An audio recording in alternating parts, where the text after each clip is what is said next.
Okay, then guess we've had our 5 minutes. Hopefully it was refreshing. And our next speaker then is Trond Sikveland. He is the port area manager at the port of Kristiansand. And this port is located in the middle of Kristiansand in the city center. And has a lot of focus on electrification and emission reduction. So Trond then will enlighten us about the good work that is being done with electrification of the port of Kristiansand. And he will also talk about new plans for developing a zero emission port. So welcome, Trond. The floor is yours. Thank you very much. I'll try to share my presentation. Can you see it? Yes. Very good. I'll go up a bit to the start. Yes, first I want to show you a very nice picture over the city of Kristiansand, and the weather today is actually even nicer than on the photo. When it comes to electrification, it all started with Superspeed, the ferry who goes over to Denmark from Kristiansand in 2014. It was the Minister of Environment who pushed the button. And it was a big success. And as a port, we saw this is something we would like to invest more in. So this was a cooperation between the Color Line and some public financing institutions and the port. So we started investing, making plans for increased investing in shore power for the port. And the next one we invested in was in 2015, and it's just been continuing. We had the last one we bought was in last year. But so we have about 6 low voltage shore connection facilities. Everything is run by 100% hydropower. We can deliver a voltage between, you can choose freely between 400 and 700 volt. You can choose 50 or 60 hertz. And we deliver up to 2 megawatts per facility. We have chosen a strategy to use the existing capacity maximum to keep the costs down. And what we, when it comes to low voltage, we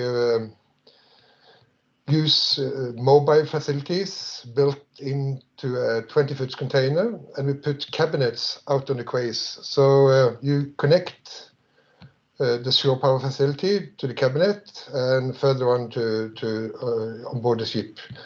So we move the shore power containers to the quay where the ship is moored. We also have shore power for cruise ships. In September 2018, we connected the first cruise ship to high voltage shore power, Regal Princess, and the facility can deliver 16 MVAs, 11 or 6.6 kilowatts, 50 or 60 hertz. All our facilities is built in compliance with the international shore power standards. And also this one is built in containers. So it's the high voltage for cruise ships is in 8 20-foot container, and we can move it. But in total it weighs about 120 tons, so we don't do that more than we have to, as you can understand. As you can see from the photo, it's quite serious cables, and the plugs weighs about 25 kilo each, and the cable is about 11 kilos per meter. And when everything is prepared, we can connect within the connection itself takes about between 5 to 10 minutes. But in total it takes a longer time because you have it's high voltage, so there are some safety procedures you have to go through before we connect and when we disconnect. This is a photo which shows the connection points where we have cabinets where we can connect different ships in the western part of the port. And you can see the effect we can take out from the different cabinets.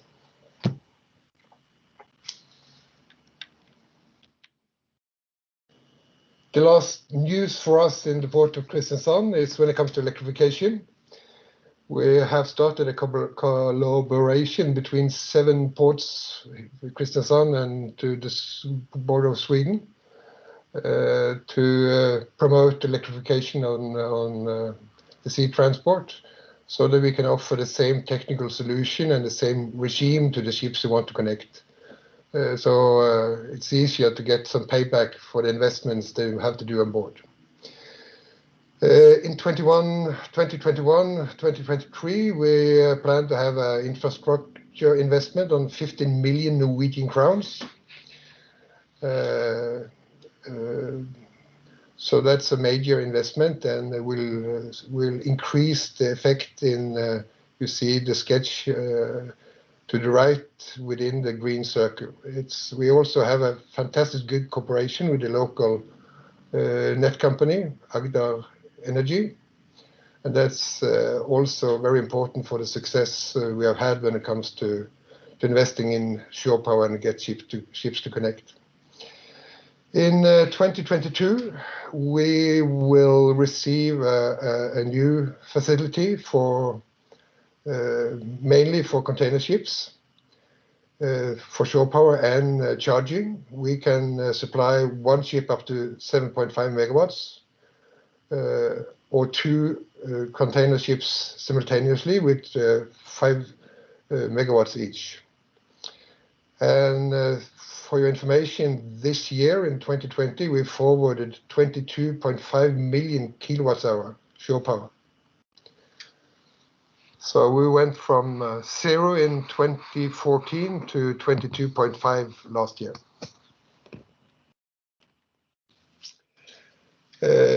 We have a target. We plan to offer shore power at all quays by the end of 2023. That includes the ferry traffic, cruise, container, general cargo, offshore, and so on. All the port cranes are electrical. All the equipment in the port by the operators are using and the port itself are using is continuously transferred to electrical equipment. All our buildings and facilities are operated by electric power. In Norway, as you probably have heard, and we are quite lucky, we have the Norwegian authorities through Enova offers financial support to rebuild or to adapt ships to shore power.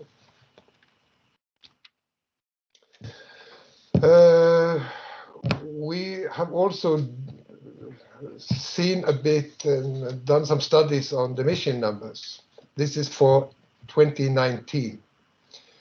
The Ministry of Environment, they present, the yearly statistics about emissions for different cities and municipalities, and we found them quite high. So we want to look into if the numbers and the information we had could be compared with the numbers from the Ministry of Environment. And we saw there was actually quite a big difference. What we did, we saw into emissions from all the different quays we have, and also private-owned quays. And you see to the right, you see the official numbers for 2019 from Norwegian Ministry of Environment, who is 59,243 tons CO2 equivalents. And if you see in the middle, we have 26,734. That's the number our consultants company that we hired came to was the real emissions, as close as they could come in their investigations and the information they collected, from what was the real emissions from sea transport in port of Kristiansand. The problem with the official statistics is that it also includes ships that are sailing from Scotland to Oslo, for example, and don't dock at any quay in port of Kristiansand. And that's about 7,881. The official statistics, they don't see how much the shore power represent of the reductions. So in 2019, it was 5,806. And then you have the difference in where you get your information into the model. So what we have done, we have the company who we, Tima Consultings, who we used as a consulting company, they have used information from international registers or databases. And we saw that one of the difference could be up to 12,796. And then there are about 6,026 tons who actually we can't explain. So we call it difference in model from the Ministry of Environment and our model, our consulting company. But this exercise also gives us some information on where to put our intention when it comes to reducing emissions. And we have invested quite a lot of time and resources and money in shore power. So this is 2020 numbers. So the big question is, do using shore power actually matters when it comes to reducing emissions? And the answer is yes. In 2020, shore power represented reduction in emissions about 7,195 tons CO2 equivalents. So yes, shore power have a big saying in reducing emissions from the sea transport.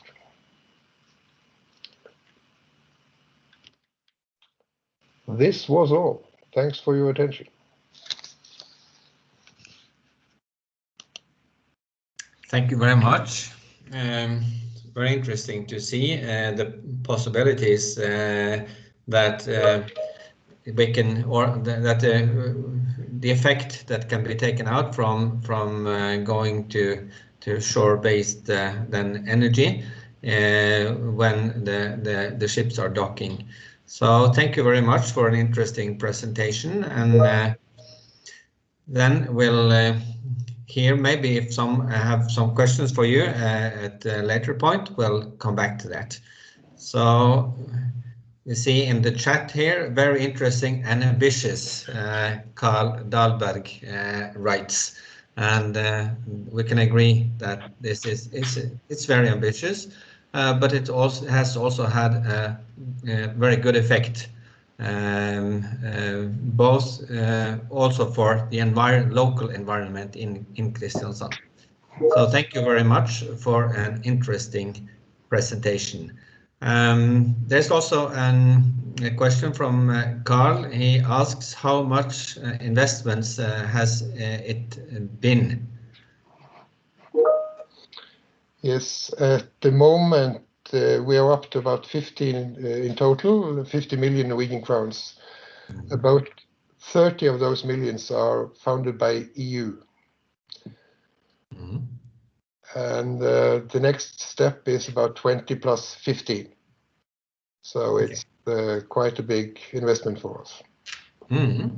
But we haven't lost money so far. No. And he also asks about the return on the investment. Can you say something about that as well? Yeah. As I said, we haven't lost any money. So for us, it's been a success. But I know there is a lot of ports who have invested in shore power who actually don't have ship connecting. So the success factor is to get ships to connect. and we have only used carrot. We haven't used any whip. No. So we've been very lucky. And we also have a young man who goes on board the ships to motivate ships to connect and tell them how it works. And that's also been a success factor for us. Mm. They can't say no to the young smiling guy who tells them how to run it and all the benefits. Yes. But you also mentioned during your presentation the contributions from Enova. I guess that has been also important to realize the project.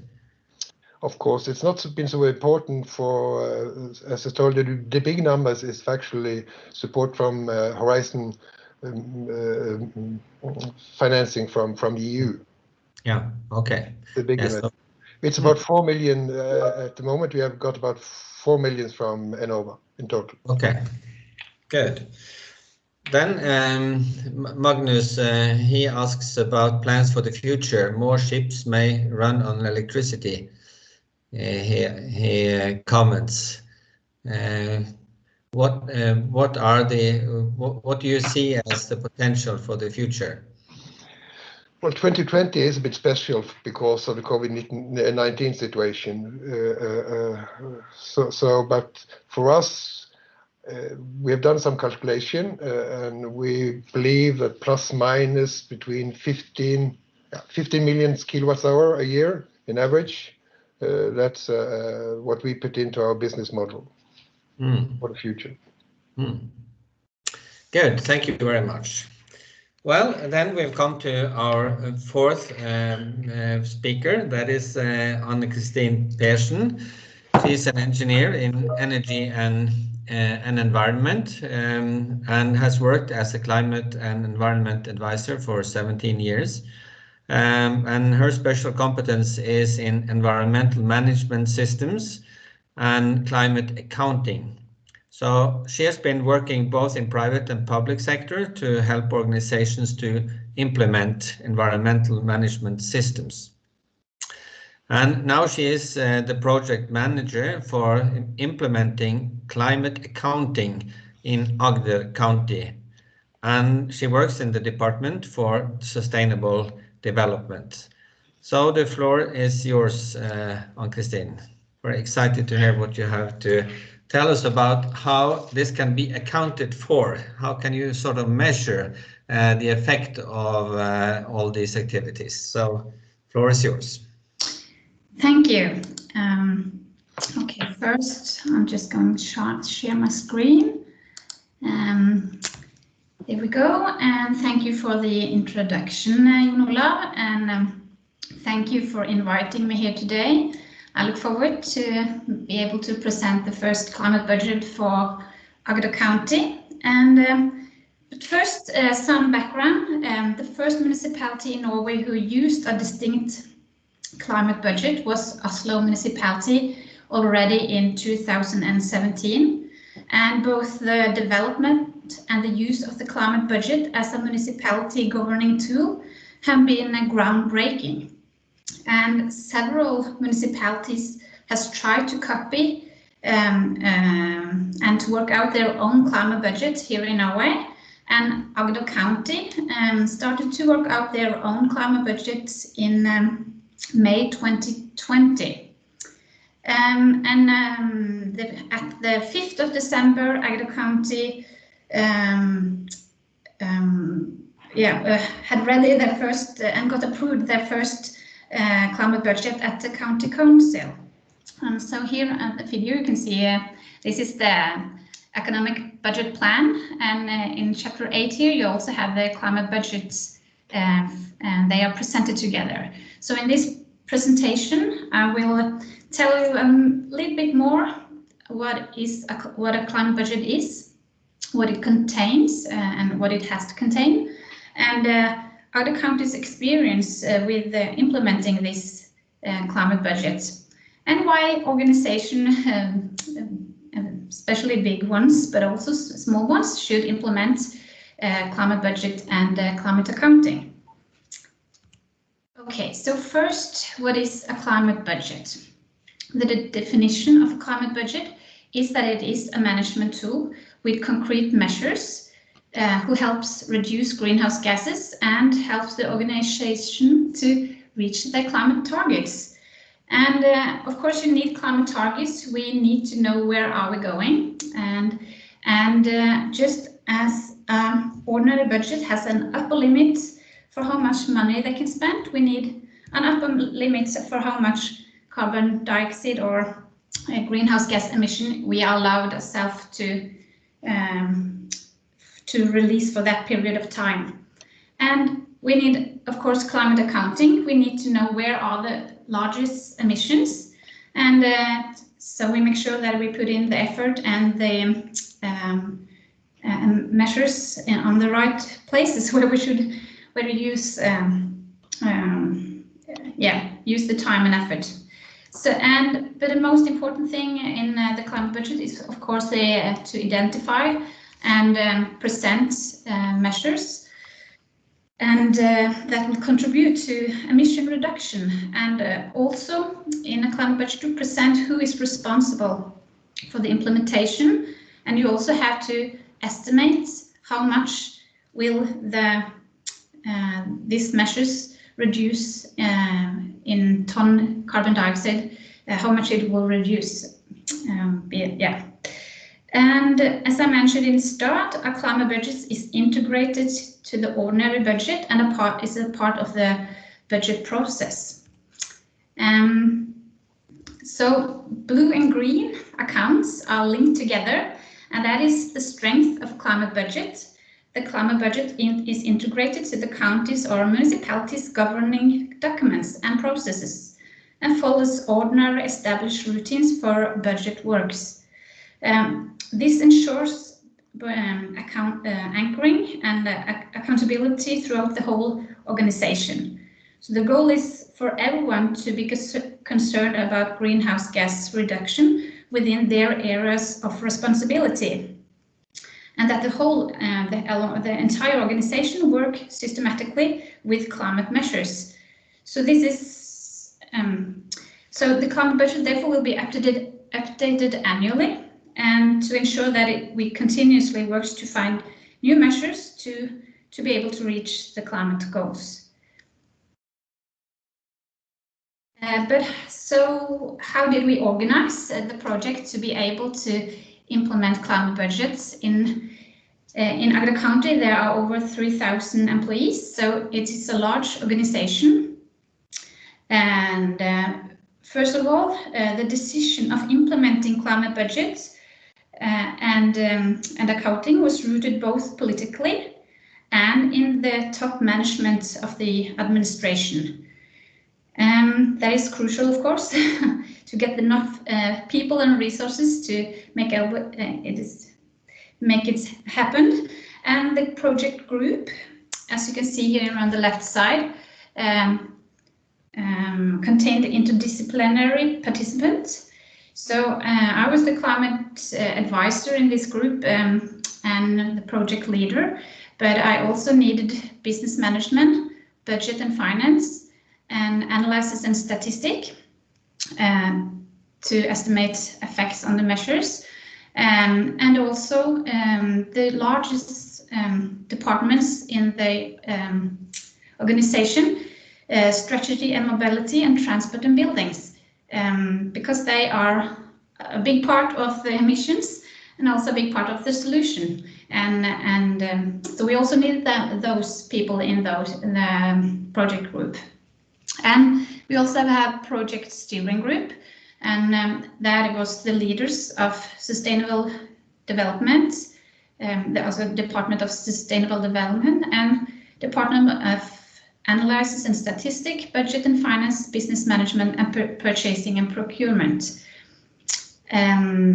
So that was how we organized the project, and we also cooperated with the largest municipalities in Agder, Kristiansand and Arendal, who also were in process of implementing the climate budgets.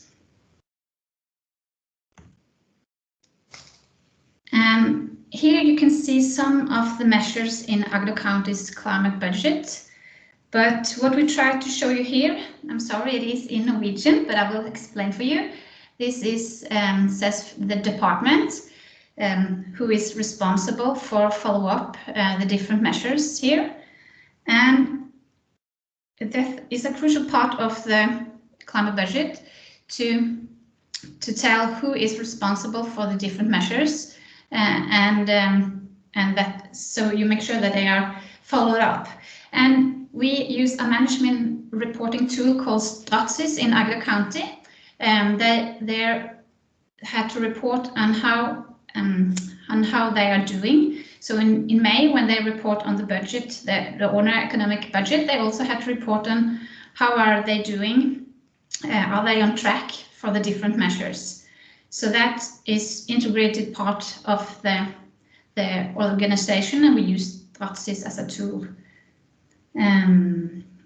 Yes. And this here, I'm going to show you just how we set it up. And this is also in Norwegian, I will explain for you. Here it says priority climate measures. And these measures is electrifying the ferry, Hidra Annabelle in Agder. And here we have the cost in million Norwegian crowns. And here we have the reduction in greenhouse gas emission in ton carbon dioxide. So this is the economic plan and budget for 2021, 22, 23, 24, as you can see. Investment costs and operational costs. And the operational costs here lined up. And on the other side, we have 450 tons reduction in carbon dioxide. This is because the ferry will start to go in September 2021. So this year, so you just have half a year when you can before the electric ferry is on the water. Yes. So a crucial part of the climate budget is actually to try to estimate how much carbon dioxide the different measures will contribute to. And we have approximately 32 measures in the climate budgets for 2021 to 2024. And we haven't been able to estimate every measures this time, but hopefully we can estimate many more in 2022 as we get more knowledge and more information. So yes, so this, as I said, is a crucial part of the climate budgets. And so, and when, why should you or a big municipality or a county integrate climate budget? And that we can see that many of the municipalities work out climate strategies and plans, but it is important, or this tool helps you go from plan to action. So that's the most, when you actually linked it together to the economic process and the economic plan, you make sure you get the resources and that it actually gets operational to an action plan. And it is also a very good educational tool for both the administration and the politicians to make it visible for them what is needed of measures and efforts to achieve the climate goals. And as I said, it is also a very effective management tool because the entire organization is made responsible and concerned with emission reduction. So it's not only the climate advisors who has to follow up measures, but actually the whole organization is responsible. And that is some of the conclusion, of course, that everyone has to participate and everyone has to take responsibility. And we had some good presentation today about how we have to cooperate between municipalities and with the business.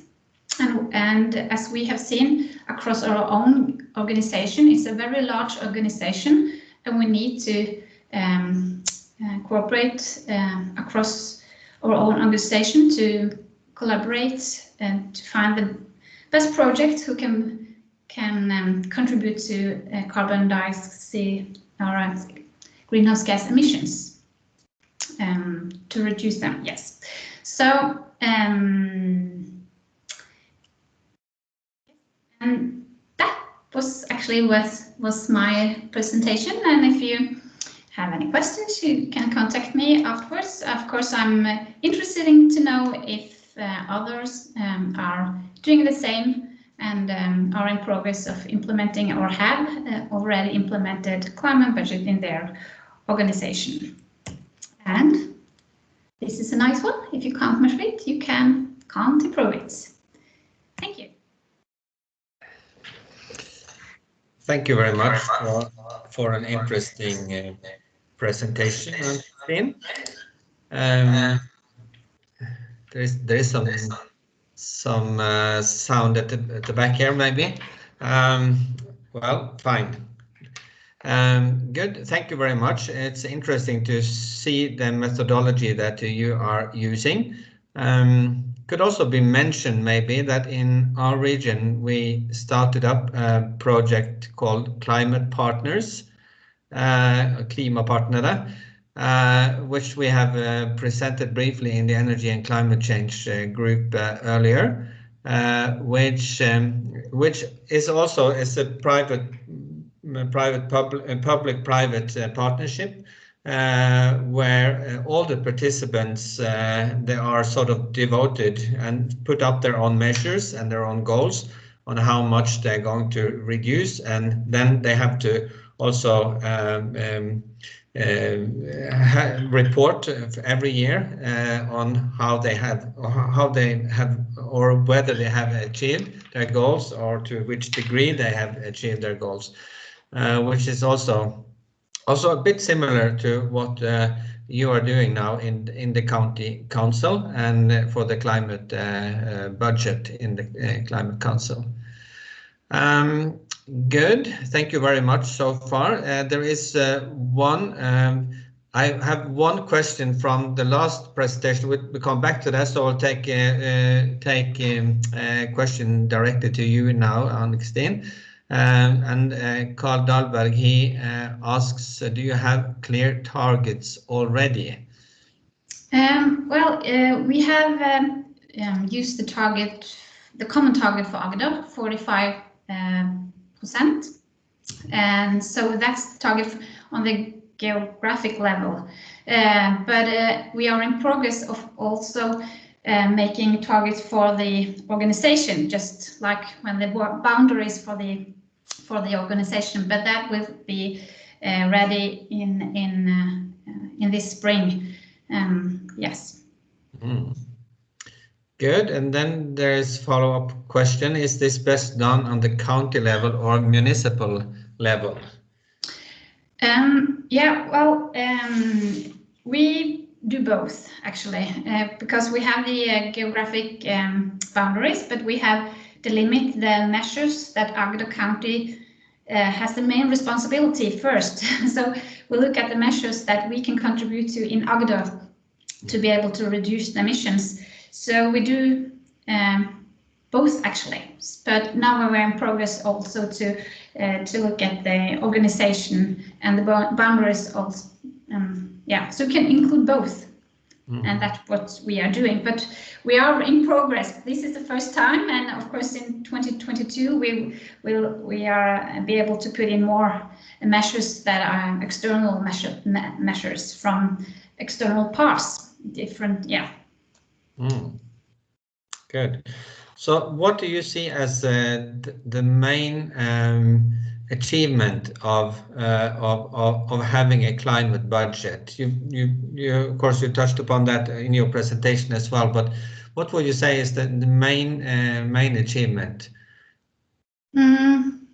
Well, for me, I think it is that you make the whole organization responsible, and you've got more people, or the different departments to work on measures that so you are more people to work on climate measures, and not only the the responsibility lies on the climate advisor, 1 or 2 or 3 persons in the organization. It can't be like more many more people has to take responsibility. So I think that's the strength, and of course that you also integrate into the economic budget. You secure and you secure that every year. So and we integrated also to the process. So you can't get rid of it. You have to every year you have to make everyone responsible to suggest new measures and also to follow them up, and also make the leaders responsible, of course, and the politicians who of course it's you present it every year for the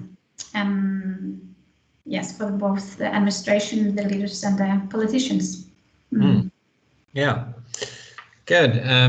There is one question then. Do the private companies feel that they are part of the budget?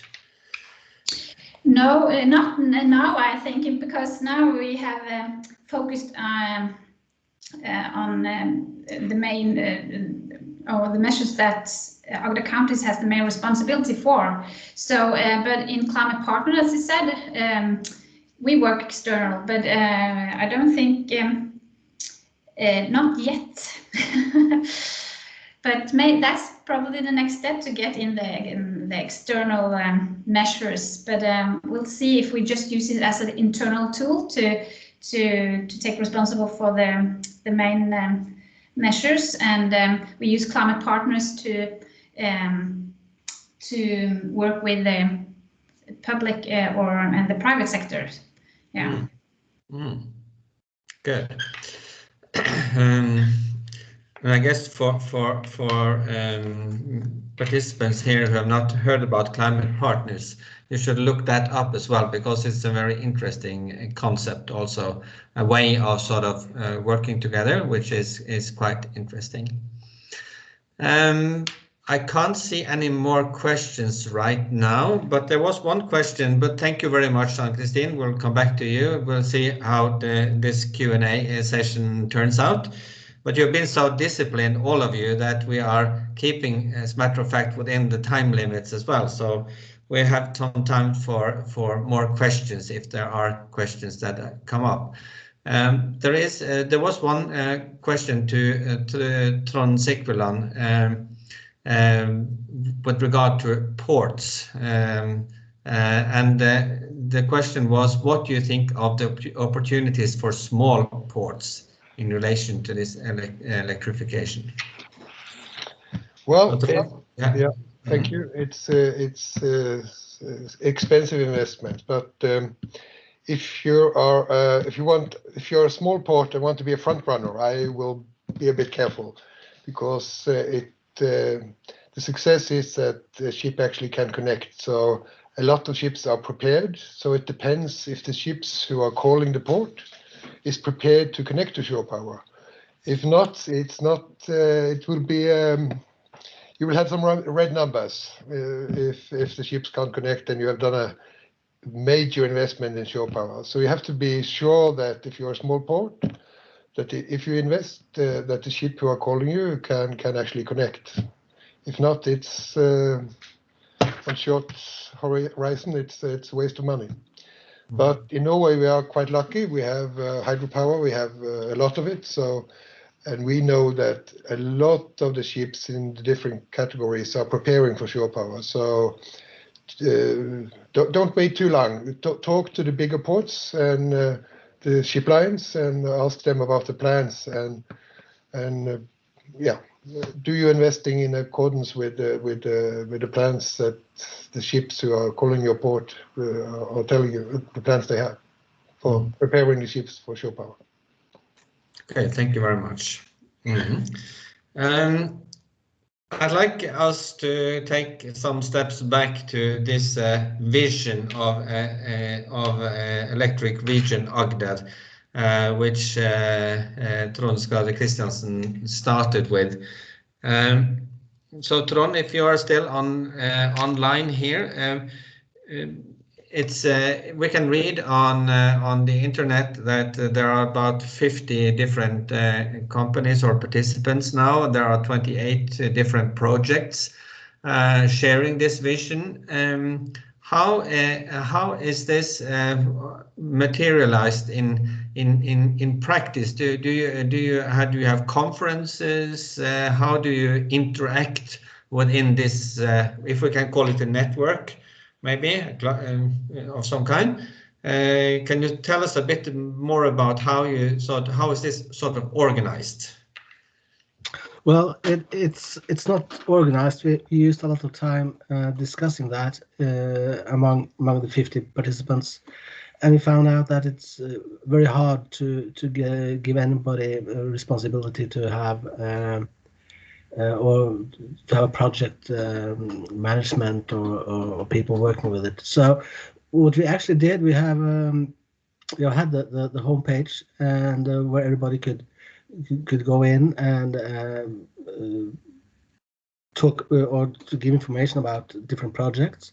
And if you want people to I mean, do you need somebody to cooperate with? You can have discussions and so on. But that is probably something we should look more into. We were thinking about having some sort of seminars and so on, but we have, for example, Klimapartner that is doing much of the same job.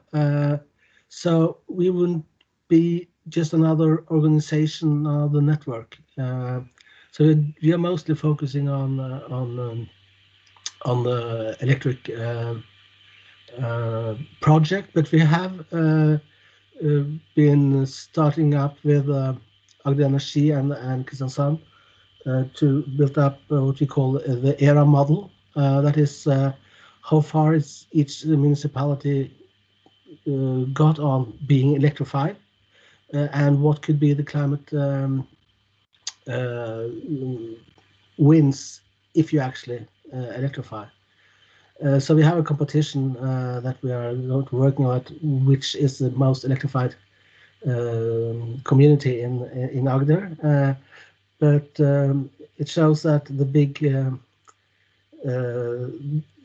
the municipalities with big industry is always winning because very much of the energy is being used is electric.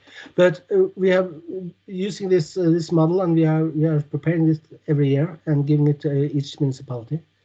And we're also cooperate. And what I am doing, and Anna as well, we are using a lot of our attention to help, especially the municipalities, but also helping different companies to get money, because everything is down to money, unfortunately. But actually, the climate fight costs money, and should we meet our goals, we have to have better ways to get hold of money. Yeah, so that may be also for participants who have. I guess that many of you are wondering how are you going to measure, and how are you going to sort of find a good methodology. And I think, well, there is one model that has been tested out in our region, but there may also be other good ideas, and I'm sure that there are many other good ideas also in other regions of how this can be done. So that could be interesting to explore.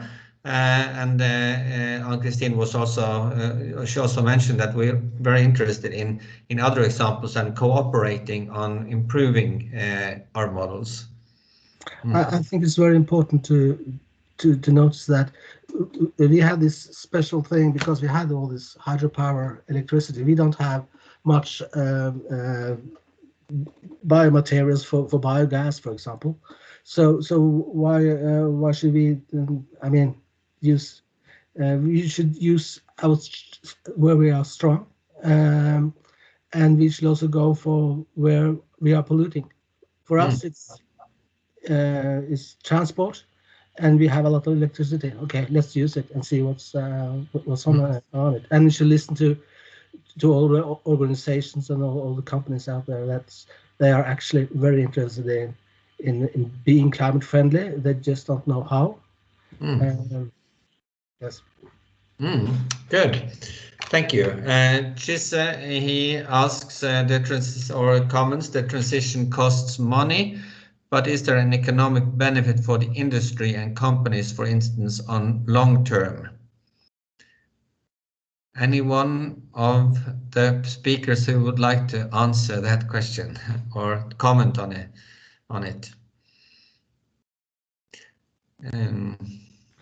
I can try to answer, but of course, in the long run, but you have to live that far. And as Trond was telling about the port, you should be a bit cautious because you should know when to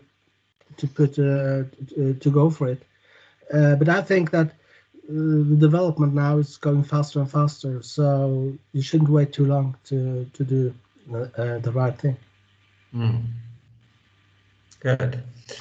Yes. Fine. Let's see here.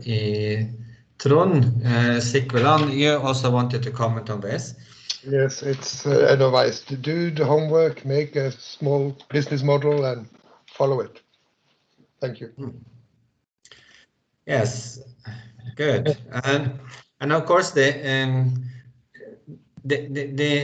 issue of a fixed price on emissions of carbon dioxide, so what is the price for polluting, will also determine whether or where to put your investments. So I guess that is something that we are part of this big discussion or the global discussion also. Of course, if the price is high enough on emitting, that will also lead to leaps in technology probably, and also in changed the investment profiles, I guess, for many companies and industries. So, but that's not something that we can solve directly here and now, I think. But it's part of the discussion. Well, I can't see any more questions, but Chisa, you would like to comment? Yes, let me do it. So there's a little bit other interaction. Just on my question, today we have elections in the Netherlands, and climate change is, of course, a big discussion there. And well, I'm getting angry when especially our liberal friends are telling us that climate change costs a lot of money, and when you go to the companies, they will go they will go abroad, and they will leave the Netherlands.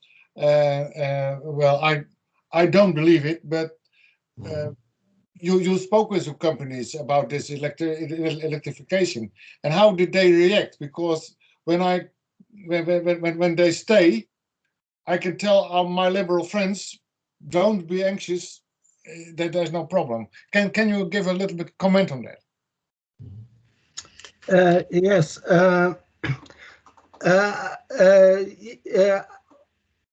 They're not saying that they're going to leave, but they're saying we can't afford to do it just now.